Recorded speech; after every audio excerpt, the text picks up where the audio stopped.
হচ্ছে ইসলামের দৃষ্টিতে নারী পুরুষ সম্পর্কে পরস্পর সম্পর্কের সালাম দিতে পারবে কি? জি, সালাম দিতে পারবে, তবে ফিতনা আছে মনে করলে সালাম দিতে হবে না। মহিলা পুরুষকে সালাম দিতে পারে, পুরুষ মহিলাকে সালাম দিতে পারে।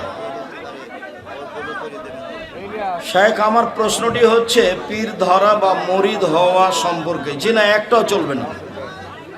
আলেম মানুষের কাছে আশ্রয় নেবেন, যাকে বড় আলেম মনে করেন। একটা প্রশ্ন, ওই যে কয়েকজন মহিলা বলেছে যে দোয়া করলে কি সমস্যা সমাবেত হবে? সমবেতভাবে দোয়া করলে সমস্যা কি? সমস্যা আর ইবাদত কবুল হবে না তোমার। সমবেতভাবে দোয়া করলে বিদাত হবে। আয়েশা কোনোদিন করেননি এই জন্য, নবী কোনোদিন করেননি এই জন্য। তুমি জোর করে বললে হবে? বলছি যে 35টা হাদিস আছে, 24টা জায়গা উল্লেখ আছে কোথায় কোথায় হাত তুলে দোয়া করতে হবে। হাত তুলে দোয়া এখনই করেন, ব্যক্তিগত ব্যাপার। দলবদ্ধভাবে দোয়া করলে বিদাত হবে, কেন? নবী করেননি এই জন্য। পাকা চুলদাড়ি কালো রং করে ইমামতি করা, পাকা চুলদাড়ি কালো রং করা হারাম, তার ইমামতি চলবে না।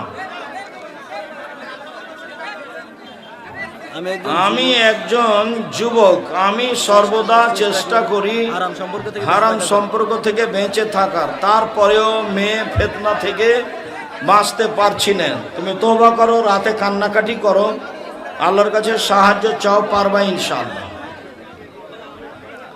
একই রুকু সিজদায় একাধিক তাসবিহ পাঠ করা যাবে? জি যাবে। সুবহানাল্লাহ হাজারবার বলেন। 4 রাকাত বিশিষ্ট সালাতে তৃতীয় ও চতুর্থ রাকাতে সূরা মিলাতে হবে কি? মেলানো লাগবে না, মিলিয়ে দিলে কোনো সমস্যা নেই। মেলানো লাগবে না, শুধু প্রথম 2 রাকাতে মিলাতে হবে। তাওহীদ সম্পর্কে কিছু বলেন, আজকে আর হলো না। হক জানা বুঝার পরেও যদি কোনো ব্যক্তি আমল না করে, তার পরিণতি জাহান্নাম। অপর পৃষ্ঠে আছে।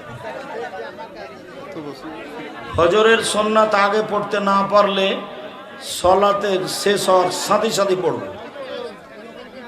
যদি না পড়তে পাই কোনো কারণে, তাহলে সূর্য ওঠার পরে পড়বে, সুন্নাত পড়তে হবে।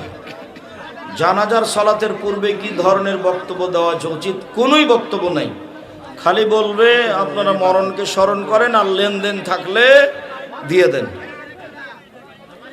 ফজরের সালাতের পর সূরা হাসরের শেষ 3 আয়াত পড়া যাবে না, ওই হাদিস জাল। আয়াতুল কুরসি পড়েন, সূরা বাকারার শেষ 2 আয়াত পড়েন, ইখলাস ফালাক নাস পড়েন 3 বার করে, তাসবিহ পাঠ করেন।